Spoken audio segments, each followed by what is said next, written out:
A year into her second marriage, every night was a sleepless battle. She was desperate for a child. Her husband played the cold, distant part, but a dark monster lurked beneath his skin. Caught between two powerful men in her past life, Sina bet all her cards on Count Shaka. He fed her sweet lies about love, while maintaining a secret harem behind her back. He betrayed his pregnant wife, dragging her to a frozen wasteland before casting her off a cliff. But fate had other plans. Reborn 2 years in the past, she knew Prince Phaeton was coming soon. He was coming for a sacrificial bride. Rumor had it Prince Lutz was a bloodthirsty demon, a war-obsessed maniac who lost his mind at the mere scent of blood. He crushed the Sarn kingdom, forcing them to offer a princess just to survive his wrath. They said he was a powerless puppet prince, and back then Sinar fell for the deception. She actually pitied the woman who had to marry him. Then the crown prince dropped dead. Lutz seized the throne in a bloodbath. That sacrificial princess, she became the ultimate empress, while Sinar died in the snow, murdered by the man she thought loved her. Now her heart burned with pure hatred. She didn't want love, she wanted to protect her child. Shaka destroyed her hope once. This time she'd make her son the ruler of the empire. Sinar's mother was nothing but a palace maid forced into the old emperor's bed.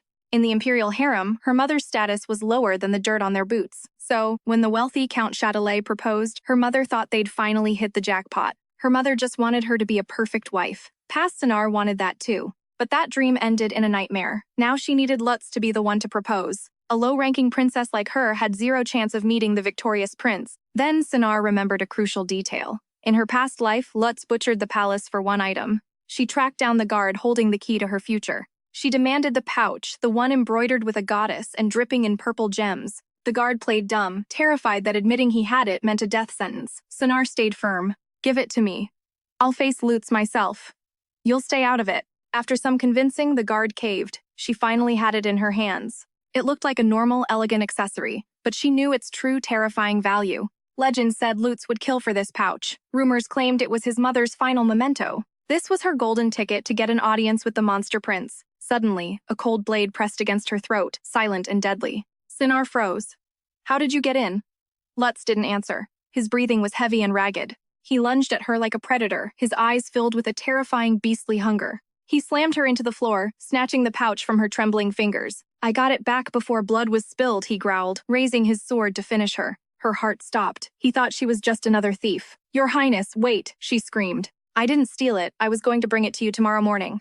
Lutz paused, lowering the steel. Why would she protect a thief just to see him? "Nobody sees me willingly," he sneered. "Unless that thief is your secret lover." "No, I just didn't want a simple misunderstanding to trigger another war." Unfortunately for her, Lutz wasn't buying her noble act for a second. "Such touching patriotism," he mocked. "Where was this concern for peace before? Your people's greed for our land still reeks of blood. The stench hasn't faded." Sinar flinched. "I know Sarn is to blame. My father promised you any of the 5 princesses." Lutz laughed coldly. "Too bad the first princess is too precious to be thrown to a beast. Trading a city for a concubine's daughter. I assume you're that illegitimate princess everyone is gossiping about." In his past life, Prince Lux had picked a bride at random, barely uttering a single word to her after their wedding. He was a man consumed by duty. Yet that neglected heir eventually rose to become the official crown prince. Haunted by the ghost of her unborn son, Sinar gathered her courage. "Yes, Your Highness," she whispered. "I don't know your choice, but if the seat is empty, please choose me." For the first time, a woman had the audacity to speak to him with such fire. Lux was stunned. He had planned to visit her tomorrow to return her bag, and to properly introduce himself. "If you pick me, I'll do anything for you." Lux let out a dark, twisted laugh. He had bled to win this war, only for his father to force a marriage with a bastard girl from a defeated land. The thought originally annoyed him, but now things were getting interesting. The man lit every candle and began to scrutinize her. "This is a unique reward. Is a woman in her nightgown actually proposing to me?" Sinar flushed with panic. Her silk gown was paper-thin and left nothing to the imagination. "Why hide? Didn't you want to be my wife? You shouldn't try to make me happy." Sinar's mind sharpened with a survival instinct for the sake of the son. She hoped to meet again. She steeled herself. "If my exposure pleases you, I am willing." The man smirked his interest, piquing, as he slowly discarded his outer robe. Sinar's pulse raced. Was she really going to surrender herself so unexpectedly? Lux draped his heavy cloak over her shoulders. "You've truly entertained me. Wear this while I'm still in a good mood. Now tell me your real motive." Why would a princess go to such desperate lengths? Sinar couldn't confess her regression. Even if she did, he'd think she was insane. Instead, she pivoted. "Someone has proposed to me, but I refuse to marry him. Why not just say no? As a princess, I have no choice. My father." will surely sell me off unless someone of higher status claims me, and that someone can only be you, your highness. You've surely heard the rumors about me, the madman who bows to no one, compared to other women. The scent of blood excites me more. Are you terrified? I'm not, but I have one request. Please let me have a son. Love is irrelevant, but you must make our son your heir and shield him. Lux was about to reply when a maid suddenly knocked. This isn't the right time to talk. Lux leaned in and whispered, "Meet me at the West Palace tomorrow at noon. You'll have my answer then." Then he vanished. The next day, Sinar transformed into a vision of elegance. Her maids were absolutely speechless. Their lady was usually a wallflower. Today she was stunning, but Sinar was a nervous wreck inside. The prince wasn't a man swayed by beauty. This outfit was purely for respect. Servants will always be servants. Running to a handsome prince just to bring shame to our kingdom, Sinar offered a stiff formal bow. Greetings to the first and third imperial highnesses. Look at her pathetic attitude, no wonder. Count Shuttle is so obsessed. Now she's hunting the Prince of Tricos, just like her scandalous mother. Those venomous words pierced Sinar's heart. She knew her mother was a victim, but she couldn't fight back. Luckily, Lux's aide Evan stepped in to rescue her from the humiliation. By then, Lux was already waiting. After a formal greeting, she presented a carefully prepared gift box. I was far too impulsive yesterday. Thank you for the robe last night. I didn't get to introduce myself. My name is... Unexpectedly, the man cut her off. I don't care about your name. Regarding your bold request from yesterday, I have my own conditions. If you agree, I'll make you my wife. But first, it's well known Chattel is obsessed with you. Why run from him? He seems like a much safer bet for you. Sinar was left speechless. How could she explain that Chattel would eventually murder her and her child? She simply emphasized her distaste for the Count and declared her only desire was to marry Prince Lux. I will be your most faithful wife. You'll only hold the title of consort out of sheer duty. I will have an heir with you, but I won't accept any other demands. Even if you give birth, you'll gain no power. These are my stakes. Compared to a cold death, these terms were trivial. Sinar accepted with a smile. Seeing her nod to such harsh terms, Lux had nothing left to say. I'll propose tomorrow. Sinar thanked him. I'll be loyal to you. The following morning, her mother brought out her final jewels, hoping her daughter would look her best. The ornament was breathtaking. Even the legitimate princess who usually treated her like a maid was left seething. Knowing Count Chattel would propose today, you dress like this to stand by us. You look like an absolute mess. One wrong move, and the Count might reconsider. Just as Sinar reached her limit with these mind games, Chattel finally appeared. I barely recognized you. You're breathtaking today. He ogled her with a gaze dripping with unfiltered predatory lust. It was repulsive. Sinar tried to stay invisible, but in a heartbeat, everything shifted. Chattel snatched her hand. What happened here? He demanded, eyeing the jagged cut she got from that bag incident. It was just a minor scratch from 2 days ago, yet his rage flared. Your servants need better discipline, he spat. How could they let their lady get hurt? He brought her hand to his lips. Heartbreaking. Sinar recoiled in pure disgust. He was treating her like property. Chattel's expression soured, but seeing a crowd approaching, he quickly masked his irritation. He flashed a fake, gentle smile. Princess, have I offended you? She met his gaze with cold, burning hatred. Before she could snap back, a voice cut through the air. Found you at last. I've been searching everywhere. Lutz took her hand tenderly, pressing a soft kiss to her skin. Sorry for the wait. Shattel's grip tightened instantly. Our customs clearly differ. In Tricus, kissing a stranger's hand is considered a massive sign of disrespect. Lutz didn't flinch. He maintained an iron grip on Chattel's hand, refusing to back down an inch. You preach etiquette while thirsting for foreign lands, a mere noble, interrupting a prince greeting a princess ridiculous. What is this? Are you implying Sar has zero interest in keeping the peace with Tricus? The king and queen rushed in, faces pale. The aging emperor looked completely rattled by the sudden tension. Prince of Phaeton Count Chattel. Things seem heated. Let's skip the pleasantries. I heard a princess was being offered. I'll choose now. Your Majesty, wait, Chattel barked. I was promised the announcement of my marriage to Princess Sienna today. Lutz smirked. What a coincidence. I was just about to pick that very same princess. The emperor stood frozen. Both want her. Chattel doubled down on Sienna, while Lutz declared she was the only one he'd accept. The emperor was trapped. He couldn't provoke the conquering prince or break his solemn vow to Count Chattel. Consider the other 4 princesses, he pleaded. They might suit you better. Unexpectedly, Lutz changed the subject entirely. I originally planned to burn this palace and take the princesses as slaves, Lutz declared coldly. But I refrained out of respect for my father. Yet this man keeps interrupting me.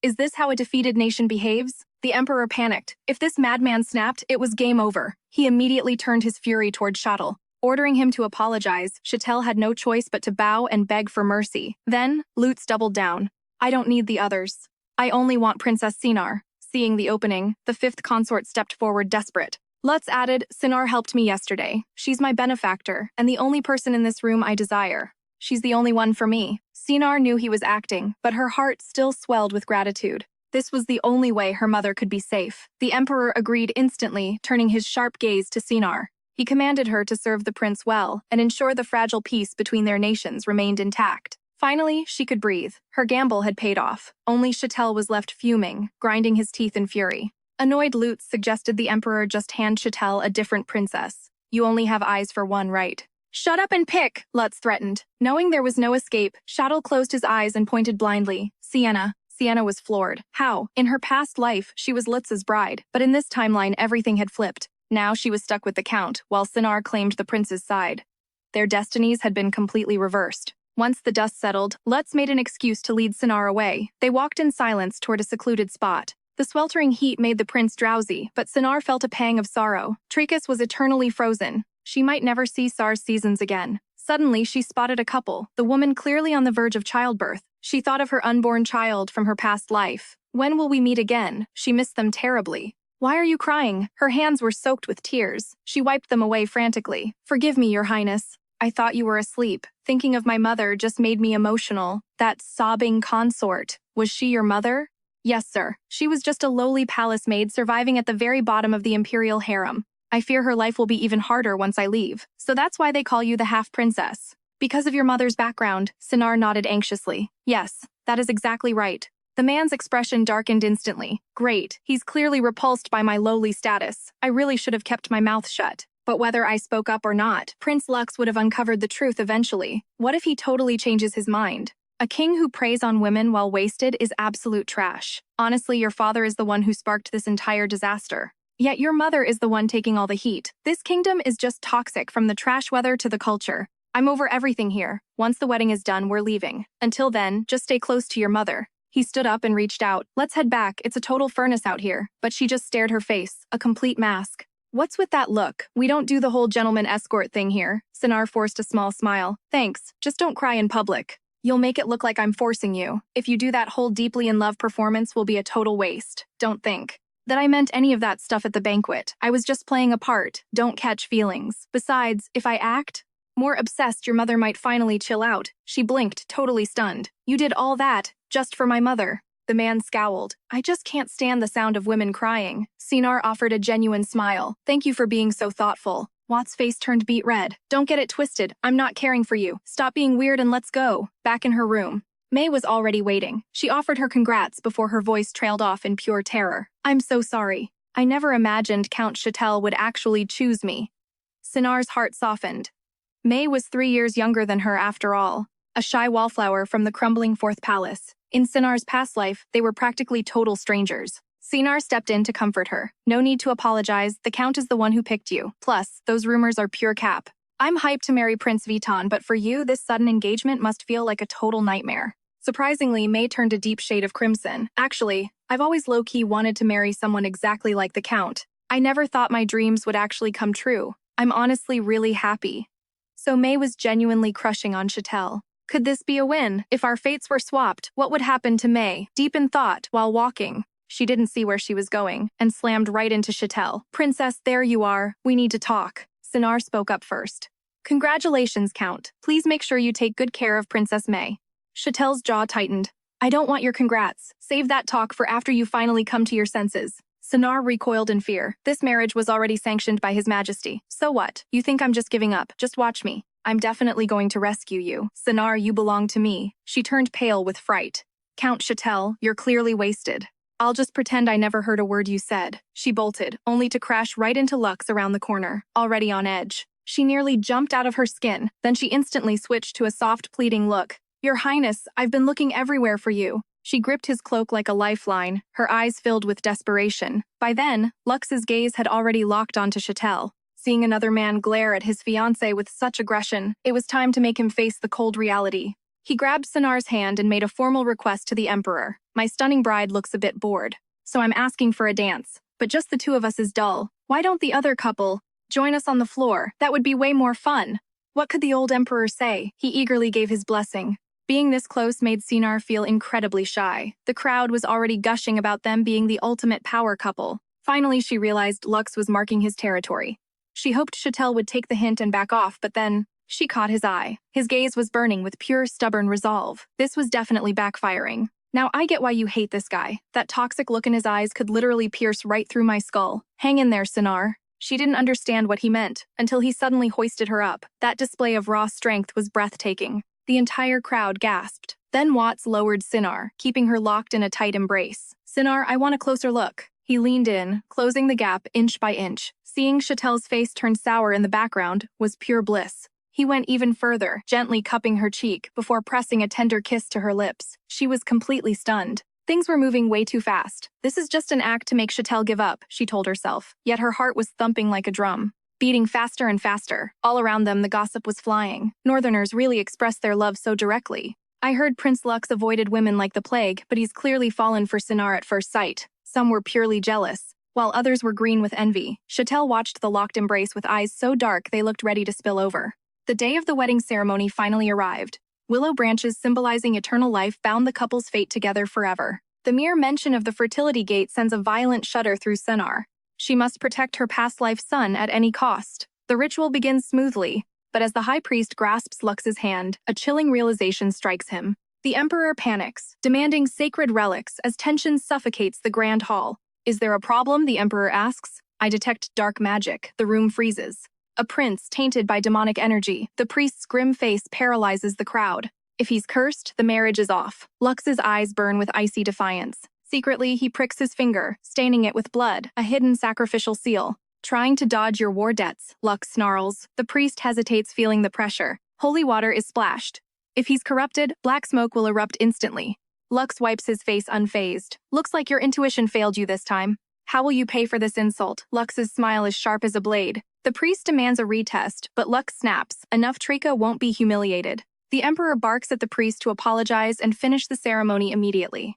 The ritual continues, unaware Lux is using fresh blood to mask his power. Back at the palace, Evan stares at the massive 500,000 gold tribute. Lux is blunt. We leave today. There's no time for lengthy explanations. The priest's aura sensing was dangerously close. Evan's heart beats out of his chest. Using that blood-stained bag again, Lux pricked his finger for a desperate reason. He absorbed the goddess's icon energy to cloak the darkness swirling inside him. The Trican royal secret must remain buried. They have to move right now. Lux gasps out final orders for Sinar before his world goes pitch black. Meanwhile, Sinar shares a tearful final goodbye with her terrified, worried mother. Her mother offers a mysterious fertility potion, the same one from her past life. In that life, this brew brought her a son, but also endless heartache. Despite the trauma, she feels the weight of her mother's desperate love. Sinar clings to her tightly. This might be their last embrace forever. The convoy readies. The emperor sees Sinar only as a political, sacrificial pawn. Be a good sacrifice for peace, he commands. No love, just cold duty. Even with past life memories, his icy indifference still stings Sinar's soul. Lux had already vanished, likely fuming from the high priest's baseless interrogation. Smooth things over with the prince, her father orders. Sinar nods obediently. The group departs. Daya, the loyal maid, begins to cry her eyes out. Sinar brought her along this time to save her from a gruesome fate. After a day of begging, Daya got her wish, but her mood shifts. She's not sad anymore. She's livid at Lux's disrespectful and shameful behavior. He was sweet yesterday, then ditched his own wedding night. Daya fumes. Sinar doesn't mind. Escaping the palace was her only real goal anyway. If he ignores her, it's a small price for freedom. Then Evan appears. He brings a message from Lux. Urgent business, requires an early departure. His Highness sends his deepest apologies for leaving you behind like this. It's a complete lie. Lux is unconscious and can't say a single word. Sinar feels relieved. At least she isn't being blamed for the sudden friction. Meanwhile, the news reaches Count Chait. The wedding night was officially skipped. The prince abandoned her. Sinar remains untouched as they head for Trika. The squad hunkered down at Duan Castle, only to discover Lutz was lurking there too. Sinar requested a royal dinner, but Evan's guilt peaked. He couldn't keep lying to the princess consort anymore. Behind closed doors, he dropped the bombshell the prince had collapsed from lethal poison. With his half-brothers thirsty for the throne, keeping his critical condition top secret was a matter of survival. They needed a stealthy dawn exit. Evan hoped the princess consort wouldn't resent their sudden flight. Lutz was stable, but totally blacked out, forcing the princess consort to sleep in the adjacent chamber alone. Sinar was rocked. How could a warrior that formidable be brought down by a cowardly toxin? She kept Dallas in the dark to avoid wild conspiracy theories. Another wedding night spent in isolation. No feast, no husband. Dallas insisted on staying close as a bone-chilling frost gripped the castle walls. Shivering awake, Sinar didn't notice the predator looming. Suddenly, she was bound hand and foot trapped. Gagged and helpless, her captor growled, "Make a sound, and I will make this much more painful." Paralyzed by fear, she realized this ghost knew every corner of Dwan Castle, ghosting past every guard patrol. Why take her? As they vanished into the darkness, rescue felt like a fading dream. Her soul screamed for a savior. Meanwhile, back within the fortress walls of Dwan, Lutz finally clawed his way back to consciousness after 24 hours in the dark. He immediately croaked out Sinar's name. Evan puffed his chest, swearing the princess was safe and sound. "She is worried sick about you," Evan claimed right before a thunderous crash rocked the door. "Your Highness, emergency Princess Sinar has been snatched." Evan scrambled to mobilize a search party, but Lutz refused. This mission required absolute secrecy. If word got out that both royals had vanished, Sinar's reputation would be scorched forever. They would spin a cover story: the prince whisked his mysterious bride away for a private getaway. Evan was baffled but obeyed, agreeing to rendezvous in 3 days. The clock was ticking. The culprits, either that maniac Chattel or the treacherous third prince. Every second counted now. He had to find her alive. Meanwhile, Evan was tasked with hunting the mastermind in the shadows. Without the goddess's pouch, Lutz felt exposed. Someone wanted him to snap and trigger a war. They aimed to wreck the peace treaty by using Sinar as the ultimate bait to trap him.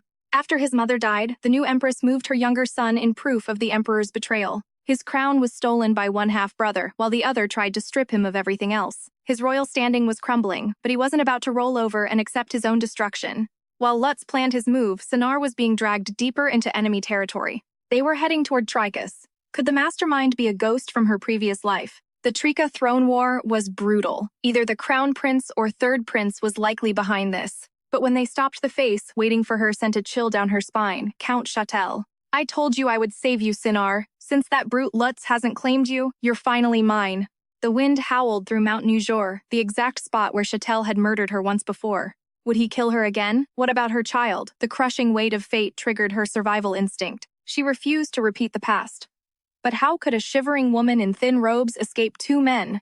Chattel draped his coat over her shoulders, whispering, "Don't be afraid, Sinar. I will cherish you. Our first night will be magic. Let me warm your fragile body, my weak little princess." Knowing brute force was useless, Sinar switched tactics, gently caressing Chattel's face. "Count," she purred.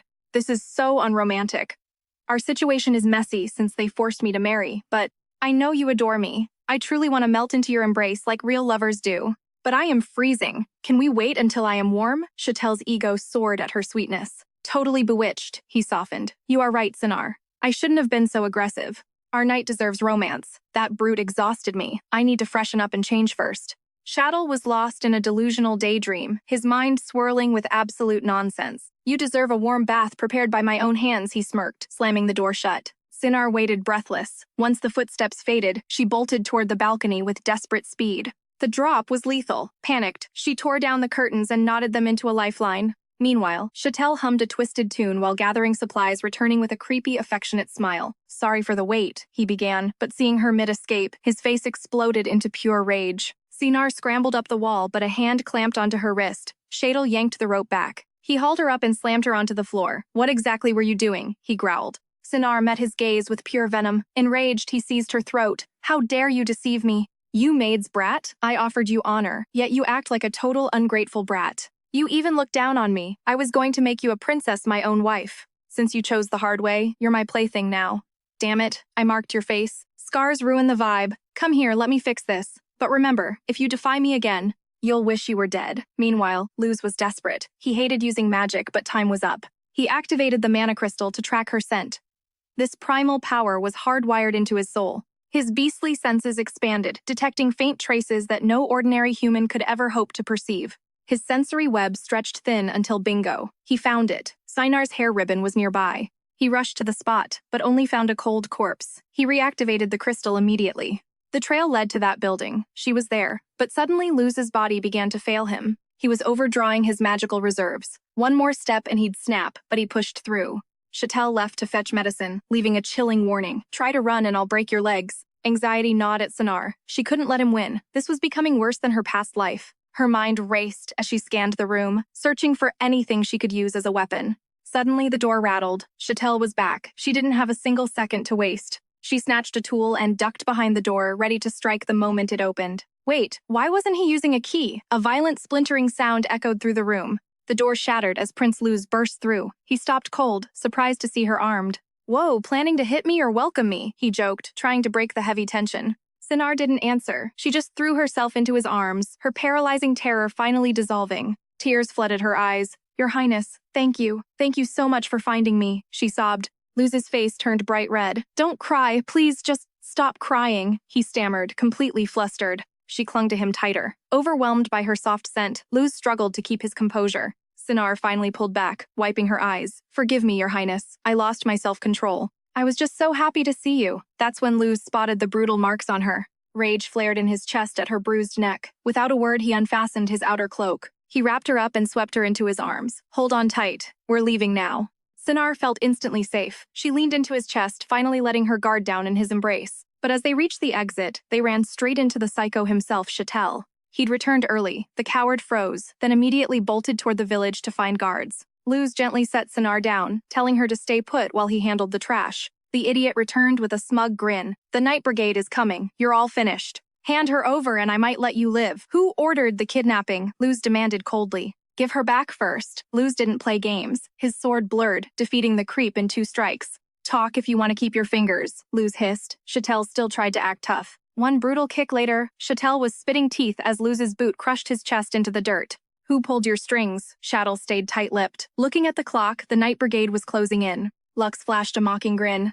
Expecting your night brigade 11 guys in black with red armor, right? Too bad. I already slaughtered them all. Overusing that mana crystal has pushed me to the edge. Lux's internal power spiraled into an uncontrollable fury. After shredding that unlucky night squad, he wasn't finished. Lux aimed his blade at Chatel's throat. Talk. Who gave the order? Chatel's courage instantly evaporated. He was Trika's 3rd prince. He was merely a puppet, following royal commands to the letter. So it was his own half-brother. Lux's eyes darkened, and his blade drew fresh blood. That's the fee for touching my wife. Suddenly, the room below fell into a deathly silence. The lord couldn't help but stare. The count's face was a mangled, swollen, and unrecognizable mess. Lux stripped Chatel's shoes for Sinar. The floor's freezing. These will have to do for now. A worried Sinar whispered. Is he dead? No, just fainted from terror. Not his time yet. Chatel was a traitor, but killing him now would invite attacks from his royal brothers in Sara. His father would also cause chaos. This vendetta had to end here for the time being. Regarding the kidnapping, Chatel likely wouldn't dare speak a word of it to anyone to save face. Lux admired Sinar. Facing this nightmare without a single tear, she was undeniably the bravest woman ever. Sinar's gaze was filled with warmth. I was terrified. But you actually came to save me.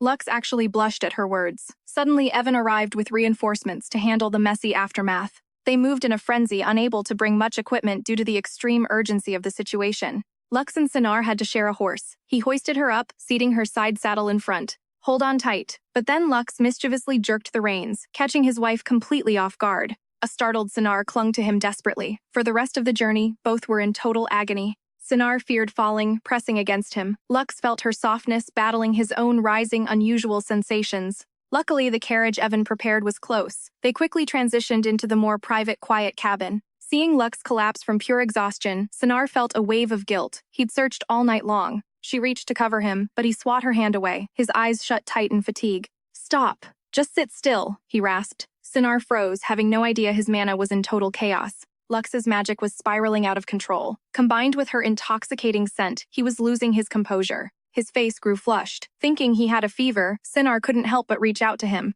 As her hand drew near, that dizzying aroma hit him like a heavy physical blow. Lux irritably snatched her hand. I told you, stay still. His skin felt like burning lava.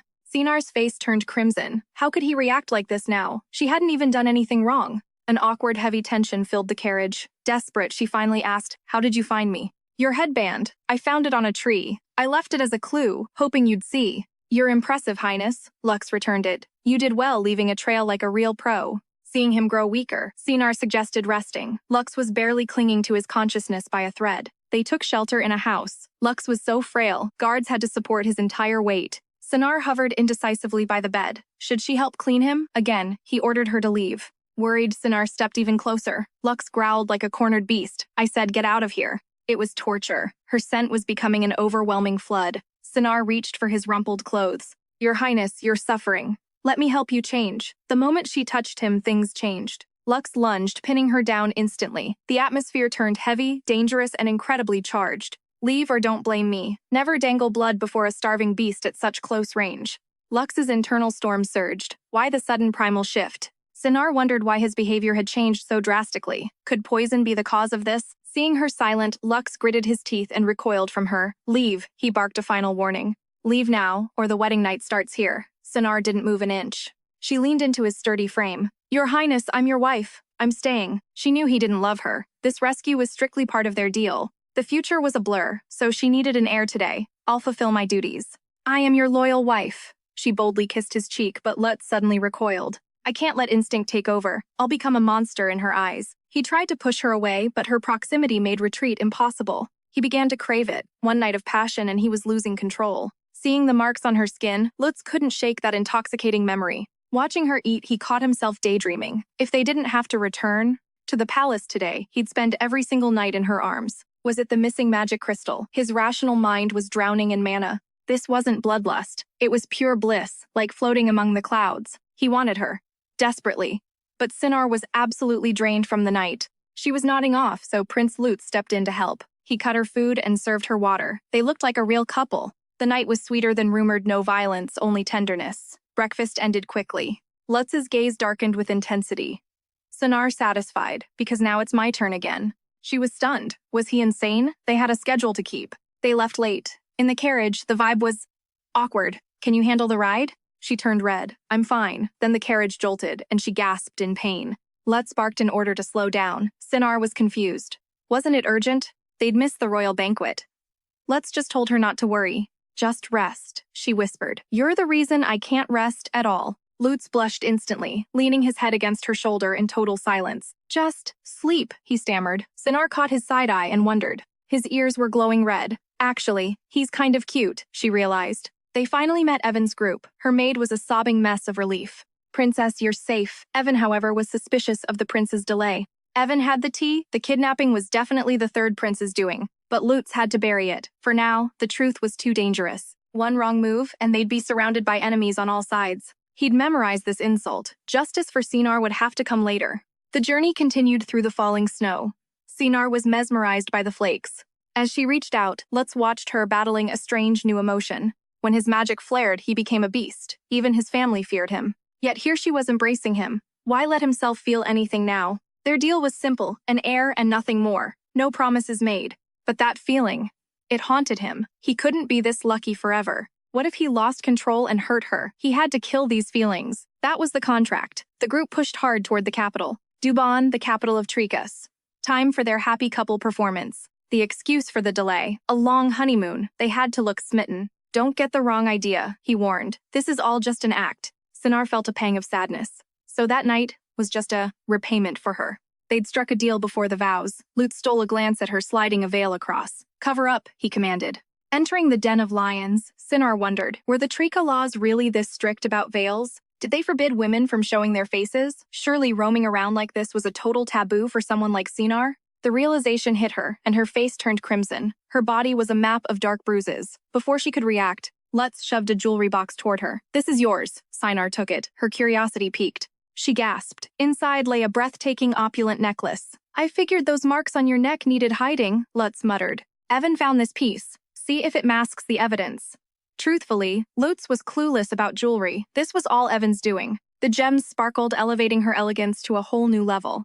Sinar looked absolutely ethereal. Her charm skyrocketed, leaving Lutz totally mesmerized. She softly asked if the hickeys were finally hidden. She promised to return the treasure after the event. Lutz's face flushed as a wave of annoyance hit him. Return it, don't be tedious, he grumbled, warning her to stay silent inside. These people were straight-up vipers. They stood before the Emperor. Father, I've returned from my mission unscathed, Lutz declared. Meet my wife, Sinar Vitan. The royals sat on their thrones, brows furrowed in distaste. Why is she hiding behind a veil? The second prince's choice felt like a blatant insult. The Empress barked an order for Sinar to reveal her face. Sinar froze, caught between two fires. Lutz stepped in his icy glare, piercing the Empress. The tension in the room turned suffocating. With a gentle nod from Sinar, Lutz peeled back the fabric. As you see, I lost a bit of control last night. My wife is quite shy about my enthusiasm. Grant her this dignity, father. The Emperor erupted into a booming laugh. My boy finally understands the pleasures of the flesh. Princess Sinar, keep the veil on. Your achievements are noted, Lutz. Now that you're wed, go ahead and enjoy the spoils of marriage. Princess Sinar, serve your husband well and secure the future of our great empire. Trika will prosper, the emperor began, but Lutz cut him off. That title is wrong. She is my princess consort. Silence fell like a guillotine. Sinar knew this was all a calculated performance by Lutz. He wasn't protecting her. He was defying the family that loathed him, as the former empress's son Lutz was the rightful heir. But Pusko had usurped his power, stripping Lutz of his crown, despite his legendary victories on the battlefield. The emperor's resentment flickered. He was clearly ticked off that they had prioritized their honeymoon. The banquet was delayed, disrespecting my officials. You both need to reflect on this insolence, the emperor spat. Gossips began to hiss as the emperor publicly shamed them. Lutz's knuckles turned white. His mother had been a queen in name only. She thought Lutz would win her the emperor's love. But when she realized his birth was seen as a curse, despair swallowed her whole until she withered away. Days later, Pusko waltzed into the palace to take her place. In that moment, young Lutz swore he'd never throw his life away for a love that would never love him back. He vowed never to be a slave to affection. Sinar noticed his dark shift in mood and tugged his sleeve. Lost in the trauma, Lutz's eyes turned predatory as he violently shoved her hand away. Sinar winced in fear. Weren't we supposed to act in love? Sinar whispered. Snapping back to reality, Lutz silently laced their fingers together. This was just a show, right? He had to keep it together. But the grand banquet was looming the next day. Sinar struggled to find a dress that wouldn't clash with Lutz's gift. They had left in such a chaotic rush. Daya finally found the perfect match, but Sinar's face went scarlet. You really want me to wear this out? The grand celebration finally kicked off. The southern heat was sweltering. Southern fashion was daring and skin-tight, unlike the frozen Trika Empire, where everyone stayed bundled in layers. Sinar felt exposed in the skimpy outfit, especially with every noble in the room burning holes through her. Their leering stares made her feel like a circus animal on display. It was humiliating. A man shadowed her every move, swirling a glass of wine with a sinister smirk. He closed in for the kill. He accidentally drenched her white cloak in wine, making the fabric translucent. He offered a fake mocking apology. How clumsy of me, sneered Prince Kilovitan. I heard southern women were bold, but this is a whole new level. No wonder Lutz married you. I thought the second prince didn't have a pulse for women. Turns out he just likes them curvy. The room erupted into nasty whispers as Sinar trembled in shame. Staying here would only burden Prince Lutz and herself. From that moment on, Sinar embodied the grace of a true princess. I'm still learning northern etiquette, she stated, sparking mocking laughter. My deepest apologies to the third prince and his lady. Please guide me in the future. Quilo's expression soured instantly. The woman Sinar brought along was unexpectedly sharp. After a few cold pleasantries, he realized he had to keep her under strict surveillance. He turned and vanished. Sinar stood frozen in the awkward silence, debating whether to ask Daya for a fresh cloak. Praises were non-existent, drowned out by waves of burning envy and countless brazen glares. Suddenly, Lutz appeared. Sinar beamed with relief. Your Highness. You came. Her beauty left Lutz breathless. May I borrow your cloak? The crowd is much larger than expected. He shed his outer robe and wrapped her snugly. Let's talk outside. His voice carried a sharp edge of irritation. What were you thinking dressing like this? Sinar whispered back. My other gowns were far too thin, and nothing matched the necklace. I had a cloak, but the third prince ruined it with red wine. Tears welled in Sinar's eyes as her voice trembled. Forgive me. I've brought shame upon you. The reality of the situation hit Lutz hard. He cursed himself for failing to provide her with proper attire. With chaos mounting, he felt the weight of every failure. He offered a sincere apology to his wife, promising an etiquette tutor by tomorrow. Softening his gaze, he comforted her. Actually looking at you now. This dress is perfectly fine. It's czar fashion. As for the third prince, he only targeted you to spite me. Expect more of this. As I warned even as the princess consort, true power remains out of reach. Royal life is brutal, but Sinar had already steeled her heart. I chose this marriage. I'll face every storm by your side. At those words, Lutz's heart wavered. He silently reached out, clasping her hand as they re-entered the ballroom. The Empress. Pusko, the usurper who stole the throne. The crown prince who snatched Lutz's rightful title. And the third prince, the true puppet master. All three were destined to perish within 2 years. Then the once pitied Lutz. Baitan would ascend to Trika's highest throne. Feeling her intense gaze, Lutz shifted. Why look at me like that? Sinar smiled shyly. Thank you for the cloak. But just as the tension melted, the Empress's mocking laughter cut through the air. Such unique attire for a princess. No wonder the second prince is so utterly smitten. She must have had countless suitors. Sinar, I told you to address her as princess consort, not princess. Or has the Trika ceremony not happened? Legally, they aren't even husband and wife yet. How can a future royal fail to receive even a basic formal greeting? Royalty demands absolute perfection. If I truly enforced the rules, several families present would face execution. The Ortons, the Faymais, and even the Sandys, leeching off the crown. How are you different from Trika's enemies? If my blade didn't protect you, you too wouldn't last a day in your seats. The accused immediately cried out, pleading their innocence. They claimed they were framed over those ceded territories. The emperor's jaw tightened in fury. Why bring this up today? If you won't respect my wife, then you clearly don't see me as your son. The emperor brushed the comment aside. The wedding is near. Just focus on being a proper royal. He promptly escorted the empress away. Once they were out of earshot, Sinar sighed softly. I've troubled you again. It's not you. They'd find any excuse to harass me. I'm the one who dragged you into this. Despite his icy tone, he was telling her not to feel guilty. Go rest. There are no allies here. Sinar tried to protest, but Lutz refused to let her endure more vitriol, ordering Evan to escort her away. Just then, a man blocked their path. Greetings, Princess Consort. I am Hackley. Lutz snapped, with disdain. Don't disturb someone trying to rest. My, the prince is so protective. Quiet, you Lutz, ushered her out. Until next time, Princess Hackley called. Sinar wondered who he was. Discovering he was the Imperial Chancellor left her stunned. He looked even younger than Lutz, proving his brilliance must be unmatched. That night, as she prepared to wash up Lutz, he stumbled in looking drained, pulling his wife into a desperate embrace. I'm losing it. From now on, that dress is for my eyes only. I low-key want to gouge those men's eyes out. Sinar held him close, her gentle touch, a soft balm to his jagged nerves. Even after she vanished, the crowd's toxic gossip about her look lingered. You've worked hard enough today, Your Highness. I'll watch my step next time. Luz's gaze turned soft and hazy before he leaned in for an irresistible kiss. It was wild. All that crushing frustration just evaporated the second she was near. Suddenly, the drama didn't matter. She was his wife, his forever, his entire world. He was ready to start their family, but Sinar teased him needing a bath first. Finally, his charms won her over. Bathing together was the goal. Meanwhile, the maid fretted, fearing the prince's lingering rage over that revealing dress. She was desperate to shield her lady and stop the prince's anger from boiling over. Just then, a small vial slipped out a fragrant perfume. If the princess smelled this divine, the prince might actually chill out. Daya dumped the entire bottle into the tub. Soon, Luz finished up.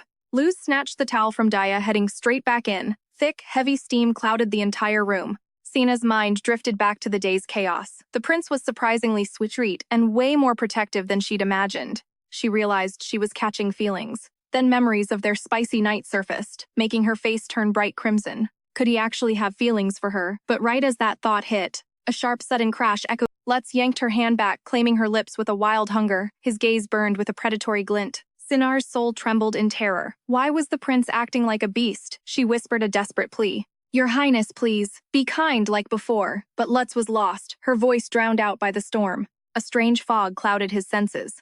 That intoxicating scent was driving his primal urges to the breaking point. He tried to fight the darkness, but his logic crumbled. That night, his raw instincts finally took control. Sinar endured the nightmare her cries ignored. She felt like a fool for ever catching feelings for him. He was just like Chatel, another cold man. She was nothing but a vessel for the next heir. She'd pour her love into her child instead. By sunrise, Lutz was drowning in a sea of regret. How could he lose control? He wanted to cherish her, yet he'd become her worst nightmare instead. What went wrong? The magic crystal should have kept his inner demons locked away safely under his command. Was he truly a mad beast? He feared her disgust. Would she only look at him with hatred now? Desperate for forgiveness, Lutz couldn't stand the coldness. He had to find a way to make amends. Recalling she loved meat, he ordered the servants to prepare a special feast for his princess's breakfast. He hurried back, finding her awake. His heart hammered against his ribs as he entered the silent room. He offered her water, hands shaking. Sinar hesitated, warning her heart not to fall for his kindness again. It's just a reward for last night, she thought. Lutz stammered, trying to apologize for the chaotic night.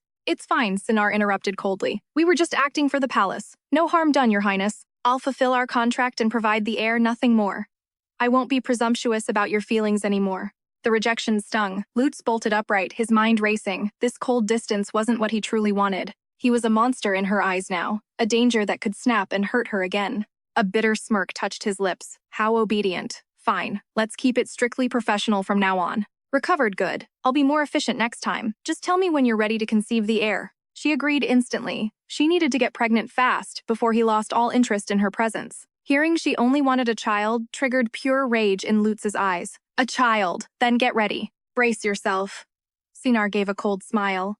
I'll be waiting in my chambers tonight, so don't be late. Don't expect mercy tonight, even if you beg, he growled before storming out in a fit of fury. The regret hit him instantly. Suddenly, a servant arrived with a shocking discovery from the royal bathhouse. They found traces of joy salt, a potent aphrodisiac that drives men into a mindless primal frenzy. Lutz's heart skipped. That scent from yesterday. It wasn't his lack of control, it was a trap. He wasn't a monster by choice. Relief washed over him, but a new confusing question emerged instead. Why would Sinar drug him? If she wanted to seduce him, she'd already won the entire night. Why the cold shoulder this morning? Women were a mystery he couldn't begin to solve or understand. His pride battled his desire to run back. He desperately needed to clear the air with her. Meanwhile, Sinar wrote to her mother while her maid Daya fumed over the prince's rough, beastly behavior.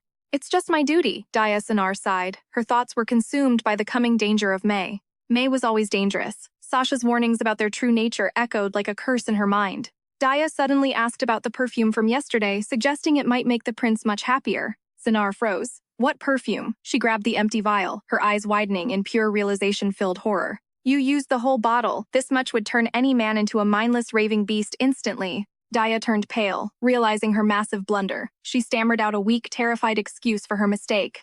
Sinar's heart soared. It wasn't him, it was the oil. A flicker of hope ignited in her soul. His heart was true after all. At dinner, Lutz waited anxiously, his eyes glued to her empty seat. She was late. His mind spiraled. Was she so disgusted that she couldn't even look at him anymore? Then the doors swung open. The herald announced the princess, and Lutz's breath caught in his throat. Sinar stood there, looking absolutely divine. Lutz stood up, his heart thundering like a wild war drum. While Sinar puzzled over her husband's sudden dinner invite, Lutz's pulse was absolutely hammering. Facing her questioning gaze, he wrestled with whether to bring up the happy water incident. Finding drug residue in the bathwater reignited her hope. Sinar appeared perfectly submissive. I just found out the maid accidentally used that water. I'm so sorry, Sinar pleaded. Lutz scowled, fuming that a servant's sheer negligence had actually put his wife in danger. He was seething. Smuggling drugs into the palace was a crime that couldn't be ignored. The penalty was execution for such a dangerous mistake. Sinar's heart instantly dropped in terror. Please show mercy. It's my failure. If anyone must be punished, let it be me, Sinar begged. Lutz couldn't understand why she'd take the fall for a mere servant's capital offense. I'll bury this, he muttered, but that girl leaves before she causes more lethal chaos. Sinar spiraled. Dela was clumsy, but they'd been ride-or-die allies since they were children. Back then, the princess was treated worse than the help, and Dela was her only support. Kitchen staff loved Dela's energy, often slipping her untouched treats from the royal banquets. Instead of eating them, Dela would secretly hoard those sweets, just for her mistress. Sinar never forgot that loyalty. Their deep bond was forged in years of shared hardship.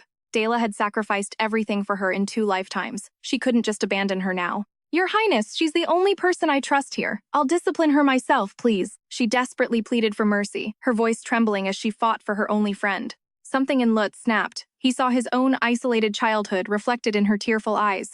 Remembering his own loneliness while others laughed, his heart softened. Just this once then, Sinar was stunned. She never expected the cold prince to actually show such genuine grace. Beneath his icy exterior, he had a warm soul. Maybe they could truly be partners. Sinar felt a deep urge to repay Lutz, but her knowledge of the future was limited. Suddenly, a memory flashed. If the timeline held, May should already be married to Chatel. She worried for May. If Chatel was bold enough to kidnap princesses, May was in danger. Sinar was terrified that May was walking straight into the same tragic end she suffered. She had to intervene, even though her rebirth might have already shifted the butterfly effect. To be sure, she needed to confirm the current state of affairs back in SARS. Every trauma from her past marriage with Chatel was burned into her mind for a reason. By pinpointing the differences in SARS, she could predict this new timeline's dangerous path. One letter could flip the script for everyone. Meanwhile, Keela heard Lutz was getting cozy. He mocked his brother, laughing that even the Ice Prince couldn't resist a SARS beauty. Let's visit Big Brother. This crown prince needs to either recover fast or just die.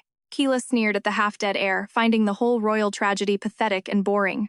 Everyone knew Sinar was the palace's favorite, but her beauty silenced every single hater. Even Diala's life improved despite the terrifying rumors surrounding the ruthless Prince Lutz. People claimed he mutilated servants for minor mistakes, but Diala realized they were just exaggerating. He looked like a beast, but he treated Sinar with genuine care and respect. Meanwhile, Sinar was plotting the biggest hurdle, the crown prince's impending critical illness. His death would trigger a bloodbath for the throne, and the third prince was ready. That man was a snake who would do anything, including framing Lutz to grab power. Lutz won in the end, but he was scarred. This time, Sinar would minimize his suffering. To take down the third prince, she first needed to strategize with the second prince. She headed to Lutz's private study, a place where even his closest allies were barred. Breaking his own rules, Lutz let her in. Inside the room was shrouded in darkness. Even in the dim light, Lutz couldn't hide his grin when he spotted his wife. "You're finally here. You look stunning tonight." Sinar offered a shy smile, admitting she'd dressed up just for him. The nervous boy who used to blush at her was now a smooth operator. He stepped into her personal space, gently lifting her petite, delicate hand. As he leaned in slowly, Sinar's heart hammered against her ribs. Was this really happening? The sudden proximity sent her imagination into overdrive. Doing this in the study felt so scandalous yet thrilling. But then, he simply plucked a stray thread from her hair. "Such a little scatterbrain," he teased with a melting tone. Sinar's face turned bright red. What was she even thinking? In this gloomy study, how did he even notice that? Shaking off the embarrassment, she finally revealed her request. "Your Highness, I need you to teach me how to ride."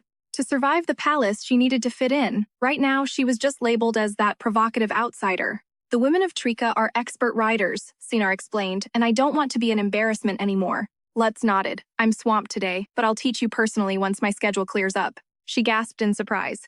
"You'll teach me yourself, but you're always so busy with royal duties." Lutz couldn't tell her the truth. The thought of another man touching her or helping her onto a horse made him sick. Jealousy flared at the mere idea of close contact. He'd rather do it himself. The very next morning, Lutz cleared his entire agenda to be his wife's first instructor. He guided her with meticulous protective care. Sinar was a focused student, but disaster struck in an instant. A slight tug on the reins sent the horse bolting. The stallion took off like a shot. Lutz panicked. "Sinar, stay calm. Pull back slowly and shift your weight." She obeyed frantically, and thanks to Lutz's lightning-fast reflexes, he caught the wild white stallion just in time. Still shaken, he gripped her hand tightly, his knuckles white with worry. "I'm so sorry, it's all my fault for being so inexperienced," Sinar whispered, moved by his raw concern. Lutz helped her down, blaming himself for the near tragedy. "Next time, I'm hiring a professional coach for you." The lesson ended right there. "Go inside and rest," he said, his voice heavy with guilt. Sinar's heart fluttered again. Seeing him so worried made her hopes for their future reach a fever pitch. Days later, Sinar had mastered the basics. She decided to test her skills by heading toward the distant hunting grounds. But a shadow crossed her path. The third Prince Kilo appeared out of thin air with a wicked grin. Kilo smirked. "My respects to the second consort. What brings a lady like you to a place like this? You pull off riding gear surprisingly well, though that banquet dress left a much deeper impression on me. Don't get me wrong, you were just too beautiful to forget." Sinar stiffened, remembering Lutz's warning about this man. Lutz had told her to stay far away from Kilo, the mastermind behind her kidnapping. In her previous life, rumors swirled that the third prince was the one who assassinated the crown prince. To investigate the truth, she couldn't afford to offend him yet. Sinar forced a polite, icy smile. "I'm honored you remember, but that dress is nothing. I plan to leave a much bigger impact in the future." Kilo's interest peaked. "You're far more interesting than my brother." Heading to the hunting grounds. "I could show you the way myself. Why settle for a boring trainer?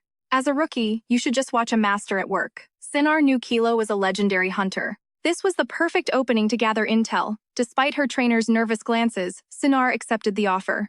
They rode into a secluded area. Seeing no one around, Sinar subtly shifted the conversation toward the palace. "I heard the crown prince is gravely ill. That must be devastating for you," she probed, watching his reaction. Kilo's expression fell. "It's dire. Not even the best doctors can find a cause." He looked genuinely heartbroken. Sinar remembered the past. He was the one who had actually orchestrated the assassination. Once the crown prince died, Kilo had successfully framed Lutz for the murder, ruining his life. To prevent that dark future, Sinar feigned deep sympathy. "That is truly a tragedy for the kingdom." She looked visibly shaken. "It sounds like his condition is far worse than the public knows." "He's wasting away," Kilo sighed. "He could draw his last breath at any moment. It's soul-crushing to watch." Sinar froze in shock. In her previous life, the illness was never this aggressive. History was changing way too fast. Deception hung on her lips. Honestly, there was no reason to lie if she simply spoke the truth. That meant the prince's demise came sooner than recorded. Sina opened her mouth to probe further, but thunderous hoofbeats suddenly erupted behind them. Tension radiated from the man. "So, you've arrived. What are you two doing here?" Kila's smirk widened. "Just hanging out. Are you scared we're up to something scandalous?" Lud's gaze turned razor sharp. Beat it unfazed, Kila unsheathed his whip with a chilling grin. "Fine by me."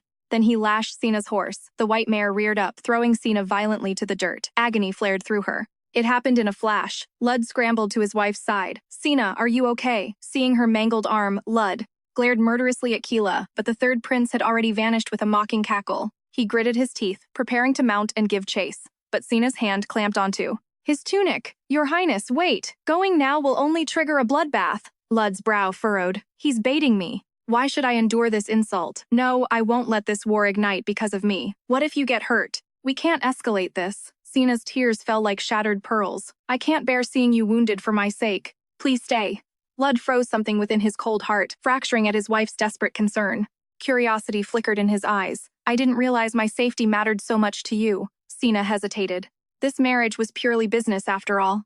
Genuine worry would only seem suspicious to the prince. She quickly countered, I haven't conceived an heir yet. Without you, the palace vultures would rip me apart. Hearing this, disappointment washed over Lud. She didn't care about him, only her status. Why are you so fixated on an heir? Is someone pressuring you behind my back? Sina panicked and scrambled for an explanation. Not at all. My father never treated me like family, so I've always craved a child of my own. If my child were heir, they'd grow up bathed in love. Lud was floored by her vulnerability, somehow. It reminded him of his own mother. His gaze darkened with intensity. Then, why me? My rank is low. Our child will only face mockery and scorn. Sina was speechless. She'd regressed from a future where Lud was the undisputed king of the throne. Her child would be the crown prince. No matter how history shifted, she'd ensure Lud wore the crown. Her silence led to a misunderstanding. Lud let out a soft sigh. Let's head back. He hoisted her onto his horse. Do you regret this? Expecting wealth and power from me? I'm just a prince in name only. It's too late for regrets. You're mine now. Hearing this, Sina was stunned. She clung to him tightly. Your Highness, I have zero regrets. I never have. Not since the moment we met. Lud's heart did a somersault.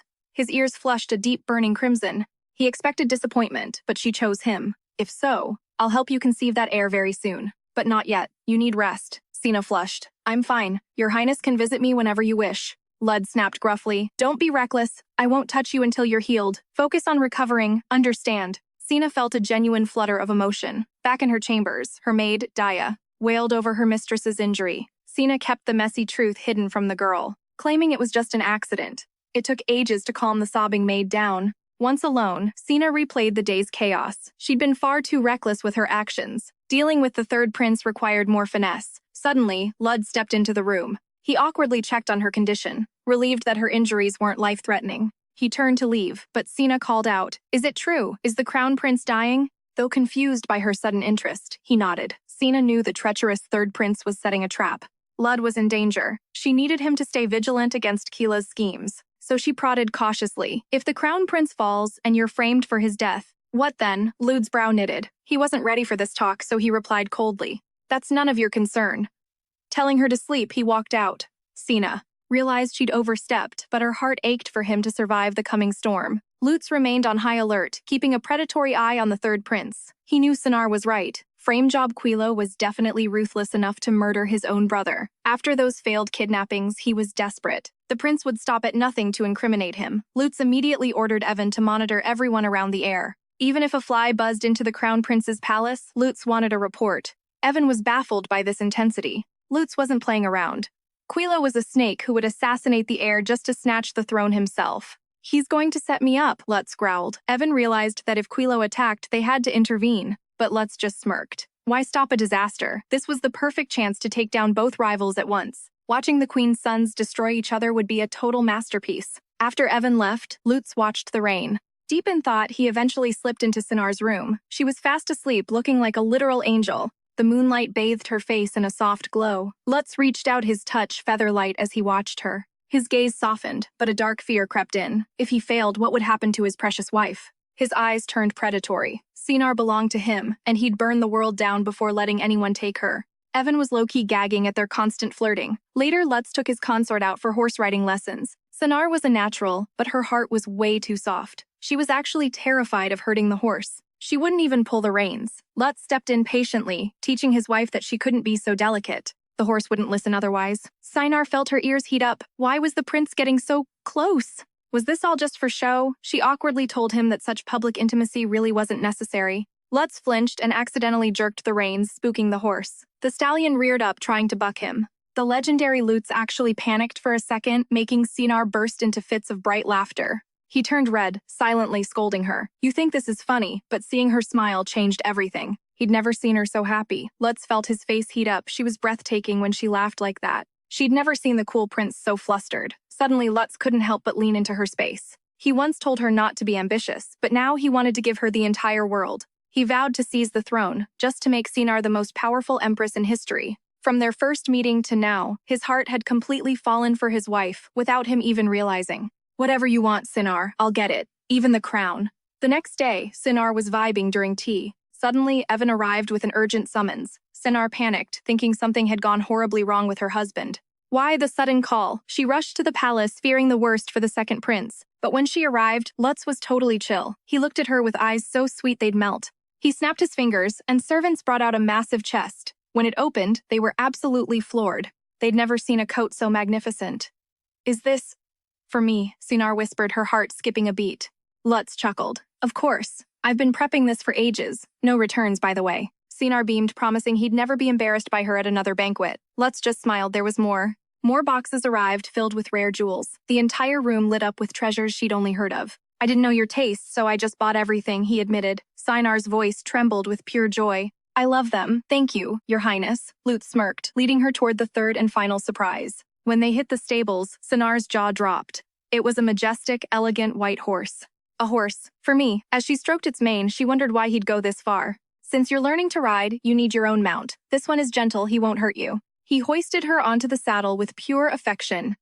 Want to take a lap around the grounds? Sinar turned beet red. She was in a fancy dress and definitely wasn't ready to ride like this. Plus, she didn't want to get a single speck of dust on her new coat, Lutz whispered softly. Whatever you want, Sinar. He gently helped her down. Honestly, Sinar was pretty traditional, but his overwhelming kindness was starting to break down her walls. She felt a warmth she'd never known before. Even for someone as reserved as Sinar, being loved like this was starting to feel like a dream. Public displays of affection weren't her vibe. Blushing intensely, Sinar offered her husband a quiet word of thanks. But Lutz gently teased her. We're married, Sinar. Stop thanking me. Didn't you say you wanted an heir? I'll fight for that throne, he vowed, to ensure our son's legacy, and make you the Empire's most noble lady. Sinar was completely rattled. Hope surged violently within her. Could the second prince actually harbor special feelings for her? Later, back in her private chambers, 2 letters were waiting. One was from her mother claiming she was safe and urging Sinar to focus on her own well-being. The other was May's reply packed with critical intel regarding the mysterious Count. She wrote that the Count was grinding lately, discovering rare minerals, despite living under different roofs. The Count was surprisingly attentive. Apparently, he had survived a near-fatal injury recently. Yet he remained stoic about his pain. Sinar exhaled in relief. It seemed May was holding her own. Perhaps May was built differently. Someone with that much spirit wouldn't be easily broken by the Count. Sinar prayed for her safety. Meanwhile, the third prince received intel that could satisfy his darkest desires. Later, Sinar planned to ship some rare local treasures to her mother Daya. She wanted to handle it solo, but recalling May's report, she decided to consult her husband instead. She needed his advice on the gifts and intended to expose Count Shashao's moves. However, Lutz was nowhere to be found. A guard explained that the prince was busy drilling the imperial soldiers. He had just stepped away for a break. Sinar almost left to avoid bothering him, but then, hearing his wife's voice, Lutz ordered the guards to let her in. His office was shrouded in darkness. It was broad daylight, yet the room remained dim. Sinar was baffled by the gloomy atmosphere. The shadows bring me peace, Lutz noted gloomily, like a serpent seeking a damp, hidden den. He looked truly melancholic. Do you find me strange? Sinar looked down, feeling a deep connection. I feel the same, she confessed. I once felt like a frog trapped under the blinding sun. The sunlit world looked like a fairy tale, yet it felt suffocating. I belonged in the murky swamp. Even in the warmth, I just wanted to crawl back into my dark, damp sanctuary. Lutz felt her words in his soul. Unless we rewrite our destiny, neither of us can escape that swamp. We can only cling to each other. His intense gaze made Sinar's heart race as she blushed deeply. Then, can we kiss in this dim light? Sinar stammered, her voice trembling with nerves. Isn't it daytime? She whispered. Time doesn't exist here, he replied as the temperature between them soared. Ultimately, Lutz gave her a gentle, lingering kiss. All right, business first. Why did you come see me? Sinar refocused. I want to send gifts to my friend May. Do you have any recommendations? The imperial wines are top tier. I'll have the head maid prepare a selection. They chatted further. Then Lutz dropped a heavy question. Has the third prince tried to contact you lately? Sinar froze. He sensed Kilo was acting suspicious and feared he might target Sinar again after their last clash. Suddenly, a past life memory surfaced. Kilo had incited a brutal war before the crown prince's demise. Her sudden silence made Lutz tense. What is it? Did he actually find you? She smiled quickly to calm him. No, he hasn't approached me, Lutz warned. If he does, tell me. I hate others touching what's mine. Sinar nodded, her heart fluttering. She then shifted the conversation to Count Shashao's recent movements. Lutz wondered why that name was surfacing again. Sinar mentioned the intel from May's letter. The Count found new minerals, and she suspected a shady alliance with the third prince was brewing. In her previous life, those minerals were ominous. They were rumored to have terrifying, unexplained properties. Their exact purpose was unknown, but back then, rumors of a Trika prince in peril had spread. Lutz took the warning seriously.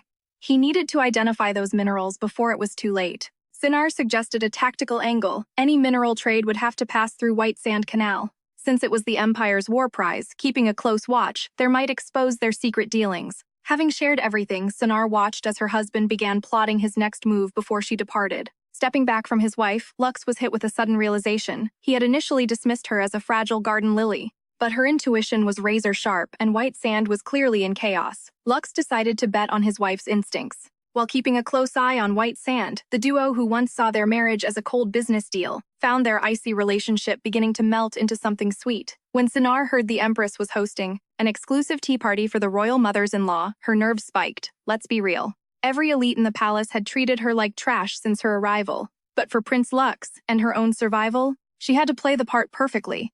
Sinar planned to bring gifts, but the stakes were high. If they were too cheap, they'd laugh her out of the room. Too flashy, and she'd go bankrupt. After digging into the Empress's personal tastes, along with the Crown Princess and the Third Princess, Sinar turned to Lux. He simply shrugged. Send the most expensive stuff. He then handed her a velvet case. Inside sat the Tapo diamond ring, a legendary treasure practically extinct in the Empire. Knowing the Third Prince's wife was chronically jealous, this was the ultimate bait. Lux gently slid the ring onto her finger. Adoring her with eyes that screamed devotion, he whispered how breathtaking she was. Sinar's face instantly burned a deep crimson. With her game face on, Sinar arrived at the tea room, but the moment she sat down after exchanging polite pleasantries, the Empress went straight for the jugular. Is there some secret drama between you and the second prince? Why is your womb still empty? Sinar kept her cool, replying, Your Majesty, everything between the prince and I is perfect. I know you're together daily, so why no pregnancy is the second prince?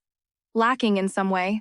Sinar was stunned into silence. Sure, they spent time together, but they weren't exactly active behind closed doors every night. It was crystal clear the Empress was intentionally making her life a living hell just because she could. She demanded a royal heir immediately. The Empress then lectured Sinar about obsessing over her health and ensuring Lux saw the royal physicians regularly. The Empress then turned her sharp tongue toward the Crown Princess, scolding her for the Crown Prince's failing condition. The doctor reported his health was nosediving, turning the room's atmosphere into a suffocating pressure cooker. Sinar, desperate to break the tension, presented her carefully chosen gifts, hoping to win them over. Suddenly, the third prince's wife scoffed. Are these those tacky czar dresses? Sinar just smiled, knowing the Empress was a secret martial arts fanatic. She presented a blade forged by a legendary master, and the Empress's eyes lit up. It was a Marcel sword, a masterpiece of craftsmanship that was literally unrivaled. The Empress's icy expression finally began to thaw. You've been quite thoughtful.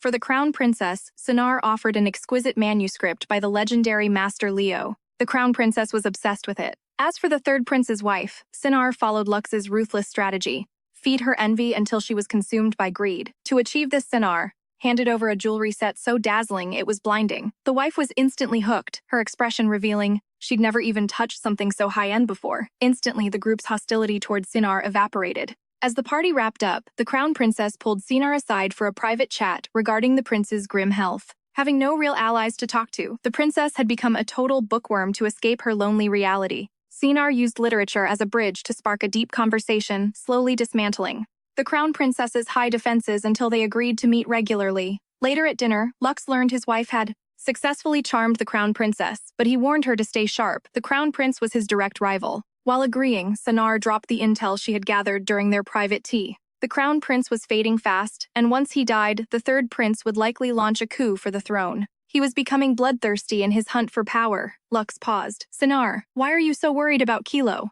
I'm the Prince of Tricus. Handling threats is my job.